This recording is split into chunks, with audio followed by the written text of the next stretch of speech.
What up, dudes? It's Gaz, and welcome back to the Warframe video. Today, we're going over the next frame to be vaulted, Prime frame that is, the Prime weapons to be vaulted, and a pretty well-educated guess on who the next Prime Warframe and Prime weapons will be. Before we get into it, make sure you are subbed to the YouTube channel, and make sure you check out the live stream channel as well to check out when we go live, checking stuff out. Alright, so let's get into it. Who's getting vaulted next? Who should you make sure you have in your inventory and all that before it goes away? If you don't know what vaulting is, like maybe this is your first time hearing about what vaulting is happening, you're a newer player, basically what happens when something gets vaulted in Warframe is it has to be a Prime item that comes from the relics. So for example, Equinox Prime, the Prime I'm running in the mission right now, that frame has been vaulted for a while. That means that the relics for Equinox Prime, which drops the parts for Equinox Prime, are not currently farmable in-game. Since it's been vaulted, you need to get the relics for Equinox Prime from players who were playing at when she was not vaulted. She was actually farmable in-game. She is not currently farmable in-game unless you buy it from somebody else. Or if you were in a squad with somebody and they had an Equinox relic equipped, you lucked out and you got the Equinox part even though it's not currently available. That's pretty much what it is. The relics you already have in your inventory don't go away. It's just new relics are not being created. That's basically what it is. So it happens every 3 months. Hero Prime came out on December 15th. So about 3 months after that will be like March 15th-ish, like around mid-March. So first up, let's go over the things that are going away. The things that are getting vaulted. New relics will not be created. I just want to give you guys a pretty far in advance information on this. The really, really top gear, Titania Prime. So this frame comes from a quest that you have to scan a bunch of flowers. It's kind of annoying. The base version does. Titania Prime is a very, very good frame, actually pretty powerful in the current meta of the game for speed opening relics as fast as possible, letting you get more and more platinum, let you get more and more ducats, trading to borrow for things you might need. This is getting vaulted. I'd say you owe it to yourself to get a Titania Prime before she's vaulted, just because of the versatility of her. Very, very fast. The biggest thing for Titania is speed. She has some CC abilities as well. But it's all, honestly, for me, nowadays, it's all about that Thermal Sunder Titania. You turn into an Arcwing and fly through the mission. While you're in Arcwing, or Razor Wing, I guess it's called, you can spam this AoE Fire Blast around you, nuking down low-level enemies. This is really, really good in the meta of the game, guys, just because of what we are doing, you know, what is currently being done as far as farming and all that. And with Titania Prime came out the Corinth Prime, probably the best Prime shotgun in the game. So if you don't have the Corinth Prime, make sure you pick this thing up. It might be the best Prime shotgun. Yeah, we got like not really many other good options. I guess you could maybe say the Ascilla Prime. I think the Corinth Prime is better than the Ascilla Prime, though, personally. So this thing is a crit monster, extremely high crit chance. I've got a video of it on the channel if you want to check it out. It fires off a grenade launcher with really low crit chance, but very high status and huge base damage. So this thing it's not meta at all, just because this type of weapon is not meta. But it is the best shotgun, I'd say, as far as primes are concerned. And it looks pretty cool, too. Got really nice sound effects. I'd say you also owe it to yourself to pick this thing up. I don't remember which mastery rank this thing is requiring, but you can still get the relics to just, have it in your inventory in case it does, in case you really want it. It's MR14, so pretty high mastery rank for the Corinth Prime. And I've renamed the Pangolin Prime. The Pangolin Prime is actually the melee weapon that will get vaulted with Titania Prime. And this thing has extremely high base stats. If I want to compare it to the normal Pangolin sword, I don't even have the normal Pangolin sword. This thing is extremely hybrid viable with 26% crit chance, 2.2 crit multiplier, and 30% status with a huge slash weighting. The biggest downfall of this weapon is the attack speed at being 0.917. Since attack speed mods have been nerfed, Berserker was nerfed, that's going to hurt this thing a little bit, but it's still a slash proc monster that can be skilling very, very high with that huge slash weighting. So yeah, I'd say, honestly, all three of these items are top-tier pieces of gear that you should make sure you have before they're vaulted. And let's go over what the frame will be, the new Prime frame coming out. Now, of course, this is speculation. It does go in order of release. If you didn't know this, it goes basically male, male, female, female as far as primes are concerned. And the last two frames we had that were Prime were male. We had Nidus Prime and then Hero Prime. So the next one is going to be, wait for it,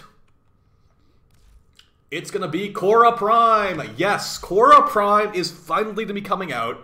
And that will probably be in March of this year. Quora is one of the most annoying frames in the game to farm. Her normal parts come from Sanctuary Onslaught.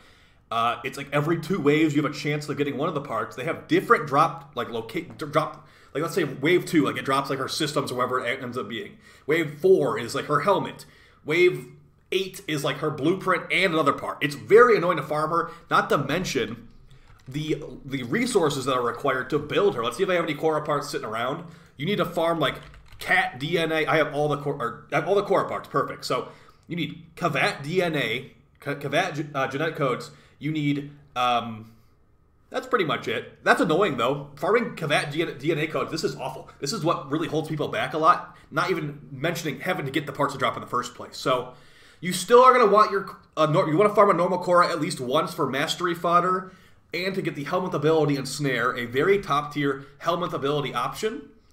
Which, if you haven't played the game for a while, basically what you can do is you can rip a ability off of a frame, or at least the ability that DE lets us rip off, and we can put it on another frame. So if I want to take the Ensnare Whip from Quora and put it on someone else, I can do that. I actually have it on Lavos, I believe, on a different build. But you see what I mean here. Whoa, what is that fashion?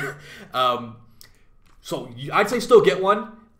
She's really, really good. She can't whip through walls as good as before. That definitely did get nerfed. Whenever nerf deniers want to tell you it actually happened, her line of sight is not as good as before. So, yeah, if you want, I'd say my personal preference to you, don't bend yourself over getting a normal Quora farmed. You eventually might want one for mastery or for the helminth, but now that Quora Prime will be coming out, guys, Quora Prime is going to be like so much easier to farm than normal Quora. So I'd say don't even bother unless you are a completionist. Just wait like 2 months for Quora and get Quora Prime. She's going to be better. She's going to have better stats. She might look cooler. Yeah, really, really good. Now, the thing about Quora is that you don't really want an Umbra form on her. I don't usually run any power strength, actually, just because of the way that the Accumulating Whip Claw augment scales. You don't need power strength for this at all. So an Umbra form on her probably is not even going to be a thing for me personally. But, you know, maybe you'll be like, I want some armor, I want some health, I want some power strength, etc., etc. That could be potentially up to you. And as far as speculation on what weapons she will come out with, Quora actually came up with 2 signature weapons. We've got the dual Karas, dual daggers, or dual swords. I've renamed them the Blades of Chaos. So we will be getting Blades of Chaos Prime with Quora Prime. And these are a mostly puncture and slash-weighted pair of dual swords. So they're pretty much just going to be really, really good. If we compare the normal dual Karas to some of the top tier dual swords we already have in the game, the Nami Skyla Prime, the Nami Skyla Prime do have some major stat upgrades, but that's the thing. This is a Prime weapon versus a normal non-Prime weapon. So I'd say expect a bump up and crit chance, maybe not crit damage, because 2.6 is pretty good off the bat. Maybe see an increase in status chance and base damage. How about that? Status chance and base damage increase on the dual Karas. The crit's honestly fine, and yeah, that will be really good. It's not going to be as slash-focused as the Nami Skyla just because of the distribution, but it will still be really good probably. And then as far as the other signature weapon for Quora, we got the Histrix. Now this thing is a bit of a weird weapon. It is a single target gun, so it fires off a bunch of needles, but what you can do with this thing is you can actually switch between 4 different modes. There's a electric mode, which causes electric damage in addition to whatever you've modded for already. There's toxin, which gives you extra toxin procs. There's fire, which gives you heat procs, of course, and then cold, which gives you cold procs. Those can stack up crazy damage over time and can make some pretty hilarious situations where like the enemy is just like taking like 100 toxin procs at once or something like that. Now, I have a feeling this thing will still not be anywhere near meta at all, just because well, first off, the Rivens will probably be weaker because it's a new weapon. Look at this Riven. 353% damage. That's not even a high roll, guys. So, I have a feeling this will still not be meta, as it will be still a single target weapon. But, if they give it some big... But I think this thing needs some big buffs. Like, maybe even change, like, the Poison Quill to, like, a Viral Quill. Change the Electric Quill to a Corrosive Quill. A Gas Quill. Go crazy. Make this thing actually cool, because if you watch the Nell Prime videos of the last couple of days, the Nell Prime is a monster of a single target weapon. And like this thing, it needs to be, honestly, it needs to compete with the Nell Prime. But this thing has reload issues, has magazine issues. I'm hoping for some big buffs with the Histrix Prime coming out, just because of the nature of how, like, what weaponry we are using, what situations we're using this weaponry in. I would probably pick the Nell Prime over a Histrix Prime any day. So, yeah, it's going to need a little bit of work, but, it will be pretty cool. It's a needle gun. That's pretty sick. Yeah, so hopefully you guys found this video helpful. Like I said, expect it mid-March, probably. And yeah, make sure you get Titania Prime. I'd say Corinth Prime is pretty high on the priority list as well. And yeah, don't farm Quora. See you guys next time. Peace.